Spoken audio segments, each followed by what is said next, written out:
Hi everyone, it's Lennon, and I want to talk about meditation today and how frustrating it can be. Okay, so I know that I have talked before about meditation on my channel. Like kind of what I do, it's more of a zone out than a stereotypical meditation. Like when you think of meditation, you think of like sitting cross-legged on the floor, nothing's happening around you, and a lot of people have either commented on others' videos, not so much mine per se, because I haven't made a specific video about this topic, but I've seen people comment on other people's videos about meditation, and I've seen blog posts about this, about, look, my life is fucking busy. I don't have time to sit cross-legged on the floor and meditate for an hour, right? Now, I understand not having the time, okay?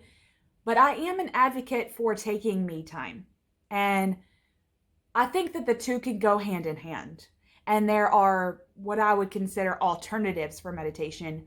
When you don't think that you have time to meditate, there could be a shadow aspect there too, of you not taking me time. You not telling yourself that you are worthy for that 5-minute me time, or I had a huge problem with feeling guilty about me time when I had small children.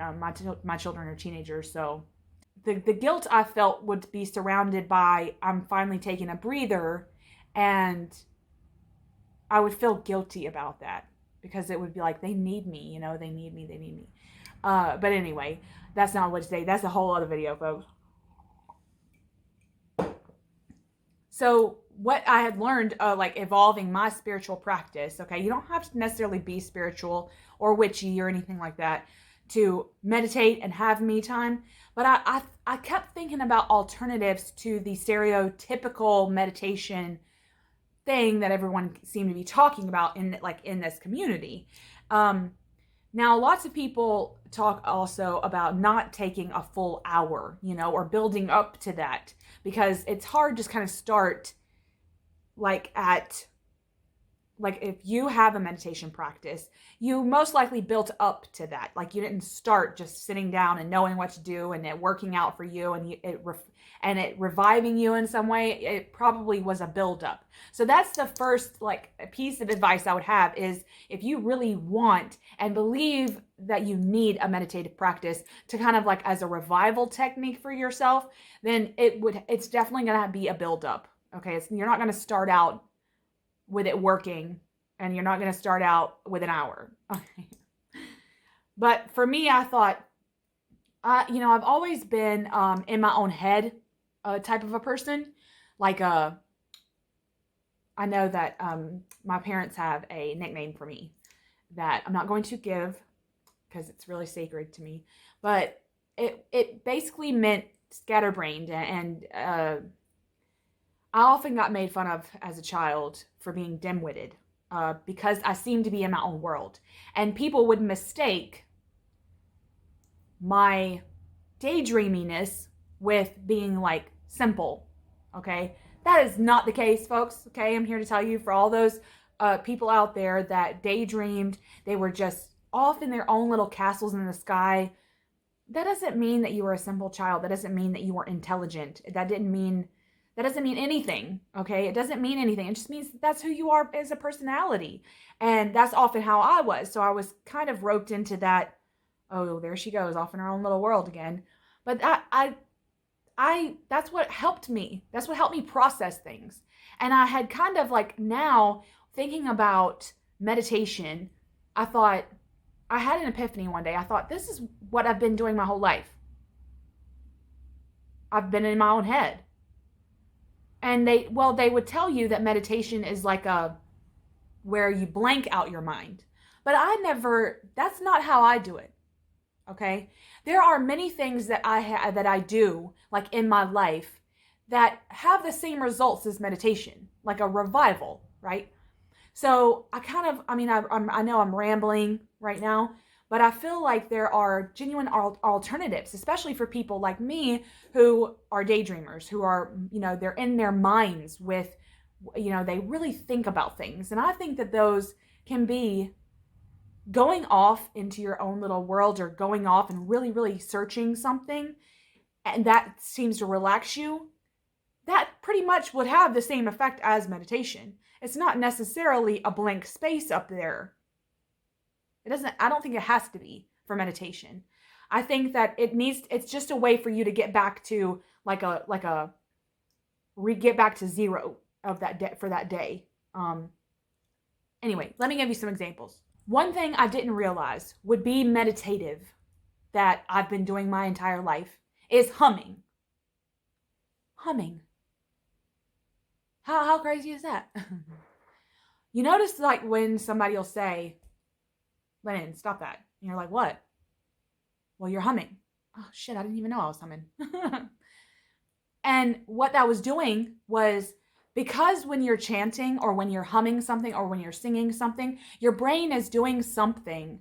I think I've touched on this in like a Mindsight video a while ago about spirituality in the brain. And in that video, I talk about what happens when you're singing. Your brain's not processing the words. Your brain's not processing anything, because it's generating, the brain believes that singing, chanting, and humming are something different than forming language and speaking.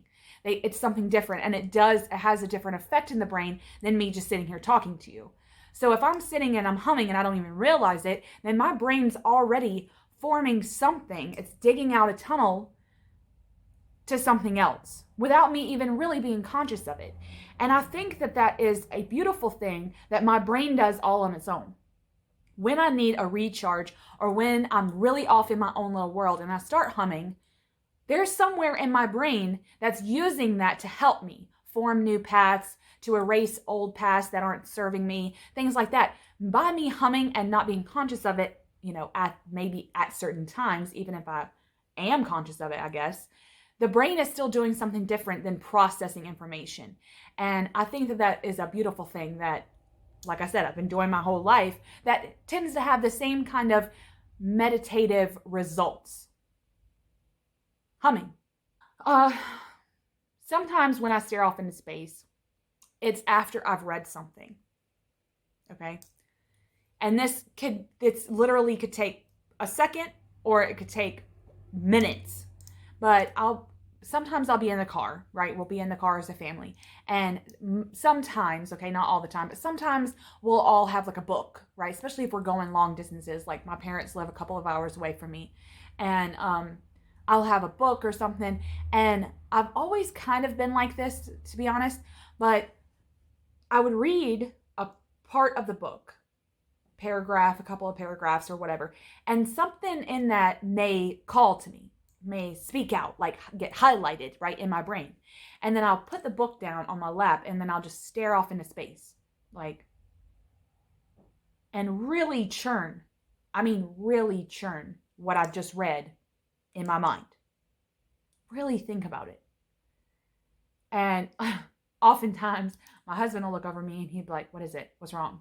I'm like, "Nothing's wrong. I'm thinking about what I just read." And and he'll be like, "Oh, well, what was it?" I'll be like, "Well, I'm not ready to talk about it yet. Because it hasn't churned all the way, I haven't finished churning the butter. It's still very much cream." But I like to sit with certain things that I read. I believe processing information as an act, it can be meditative. I believe that thinking about what you've read, it could be a newspaper clipping, it could be an article that you read that generated some sort of emotion, that got you either hyped up, or it frustrated you, or it made you sad, or whatever. It generated some kind of emotion. And for me, it's like poetry, and it's my spiritual books, or it's my quote book, or it's my symbol book, or whatever book I decide to have with me. I'll read something and something will jump out, and then I'll consciously think about it. Like I said, this could literally be 1 minute. Just enough for my brain to churn it around. I believe that that can be a gorgeous alternative to meditation, because you're still processing something, but it's for you. It's not like you're processing this for an exam. You're processing this for you. You're processing this to figure out why you had that emotional response. And I because I've always tended to do it, I never really thought of it as meditation, but it gives me the same result. It relaxes me in a way to be able to say, I read that and I was really able to retain what it was giving me. Because I think that art in all forms, books, fine art, poetry, all these forms of art, everyone processes those things differently. And I believe that the way in which you process it can be meditative, because otherwise you would just read something and then by the end of the book you're like, damn, what the hell did I just read? Now, I'm not saying that happens, that doesn't happen to me, because it happens to me a lot, but that's just because when the book is done, I realize nothing about this book called to me. Nothing lit me up.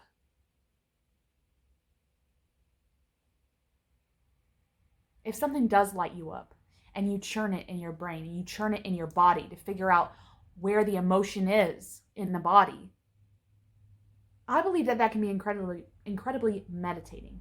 One thing that people talk about is grounding. And for me, grounding is a lot of things, okay? It's not just like going outside, right? But there's levels in grounding for me that can be meditative. Since I was a small child, I have gone barefoot, okay? Now that just means that if I'm at my house, or if I'm in a home that I'm extremely comfortable in, like my parents' house, and before she died, my grandmother figure that I had, these were the only houses that I went to that I knew the house and I knew the yard. I would be barefoot the whole time. Socks and shoes gone, okay? I'm still like that today. If I am in my house or if I'm walking around my yard and it's not February or March, those are the coldest months we have here, I'm barefoot. That is my specific brand of grounding, is going out and feeling the earth beneath my bare feet. Even if I'm talking with someone, or I'm walking my homestead, or walking my grandparents' house, or around my grandparents' house, or my parents' yard, I could still be in conversation. I could be engaging with somebody. I could have someone else involved in this walk, with me being bare feet. But I think that something is happening. I'm still locked into the earth. There's still a back burner meditation that's happening there for me. It charges me, and then it plugs me into the earth in a way that even if I'm not consciously thinking about having my bare feet on the ground, something's going on in the back of my mind that's linking me to the earth. That's recharging me. It's almost like I'm being plugged in, right? Plugging in to the earth, and it relaxes and recharges me all at once. I hope that makes sense. I feel that way. As soon as I put my shoes on, I'm like, you know what? I think, oh yeah, I was barefoot though. I did go barefoot, so that's that.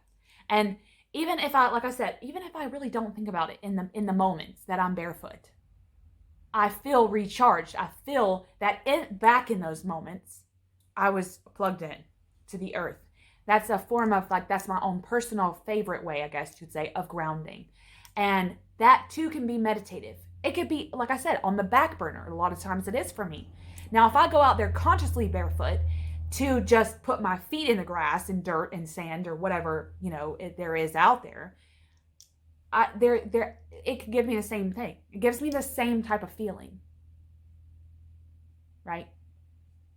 I think some people call that earthing, but it happens consciously and it happens unconsciously for me. Being barefoot, I need that in my life. I have to have that plug, that tie, because I've had it my entire life. That tie to the earth, to where I am at in the moment, and which brings me to the next one. This is a form of, I guess you could say, mindfulness. Mindfulness for me can be meditation. It's about being awake. Totally awake. You know that scene in Thelma and Louise? And she's, and Thelma is like, I'm awake. I don't ever remember being this awake. And I know you've had that feeling before. I have too. And it is profound as shit, okay? When all of a sudden you look around and it's like you're seeing things different. It's like you're seeing new colors. It's like, I don't think I've ever seen that door look that way. And it's your brain. Your brain had, in that moment, your brain had blossomed into something. It gone like this. Just for a second, or however long it takes, because it doesn't last for very long, in my experience. You feel utterly awake, right? Now, what I like to do in those moments when I find it out, like, fuck, I'm awake. I really look. I really put myself in the moment, okay, wherever I'm at. And I look around and I lock eyes with someone around the room. Or I look at something. Or I find what draws me, I find what's calling to me in that state of being awake. And plugging yourself in to that specific moment in time, that specific moment in space. That's meditative. Because you're awake. Your brain is processing things and it's blossomed out, right? And then when you become aware of it, who's to say how long your brain has actually been awake before you were even aware of it? But when you become aware of it, lock in. Lock into the moment. What is actually happening? Because when you're awake and your brain has blossomed out, you'll be able to see things in a different way. See new patterns. Why did you lock eyes with that person in the mall? Right? Really plug yourself. We get so roped in, okay, to thinking about, like, when I'm out, right? Most like with probably lots of people. When you're out and about, or even if you're at home, you're thinking about stuff that you have to do, right? Worrying about things that have gone before and worrying about things that you need to do in the future. And I'm not saying that you can plug into the moment only in those times of being really awake, okay? I'm using that as an example. But what if when you plug into the moment, okay, you're basically trying to get your brain not to think about the what ifs and the what I need to do's and all the stuff in every aspect, every corner of your life that you need to do or worrying about doing, the things that have gone that you want to do different next time. When you plug into the moment, it erases all that. You don't even realize that it's erasing all that, but it is. You plug in to that specific moment that you're sharing with billions of people. Something profound shit can happen. But the most meditative part about that is that it erases all the thoughts that you were having about other moments in time. And you're plugging in to this 00:00 time in space. The whole universe opens up for you when you lock into that moment. And that can be incredibly powerful, even if nothing actually happens, okay, that you think of. It's still erasing the sludge for just a second. And I think that can be a beautiful meditative thing. And you can even build a practice off of that. But that is meditative. Back to what I said about reading in the car, okay? When I read, which is a lot, when I read, I think about what I read, that can also be meditative. Are you thinking about what you read? This isn't on the retainment of the information. This is more so on what happens when you read, okay? Think about sometimes when you're reading a book, okay? And your eyes get unfocused and your brain goes off somewhere. You don't even realize it. Or half the time, I don't even realize it's happening to me.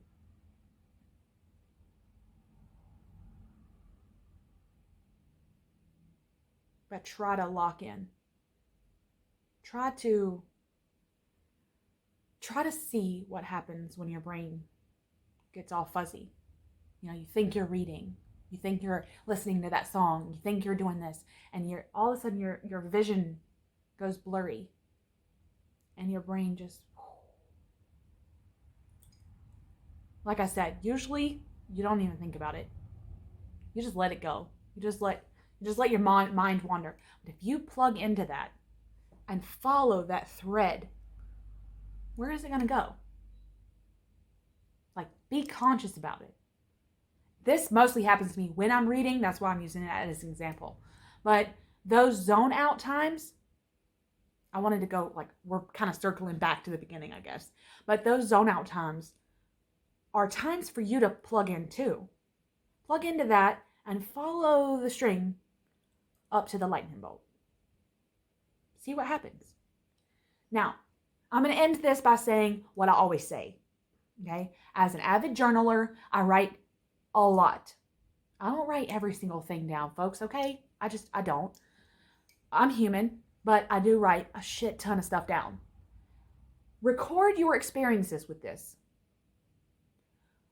When you plug into these that I've talked about today, chanting, humming, you know, whatever these things that you're doing that zone you out, and then you follow these threads, record your experiences.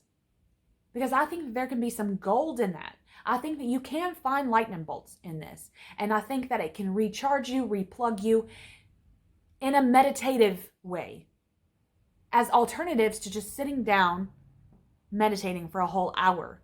There's gold to be found in the zone outs that you face. Now, I don't know if this happens to a lot of people. I'm a daydreamer, so it comes naturally to me. I tend to zone out all the fucking time. Which isn't always a good thing, okay, but I do. And so I've learned to kind of use that as meditation. And it severely helped me. There have been reasons why I've zoned out. There have been reasons why that conversation wasn't resonating.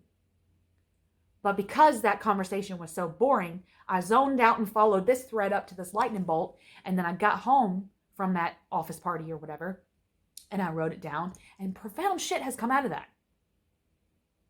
So anyway, I hope that this helps whoever's out there that's thinking they want to start a meditation practice. That is a beautiful thing to want to start and to want to recharge and like unplug a little bit. But then there's ways that I've learned to plug in to the zone outs that I face and that I have faced that have had the same effects as meditation. And so I've kind of wanted to make this video as like alternatives. When you can't sit there cross-legged and meditate, what else gets you the same results? Some of these are my examples, like my personal examples. So anyway, I hope that this helps you. Let me know if it does, or if you want to add something to the list.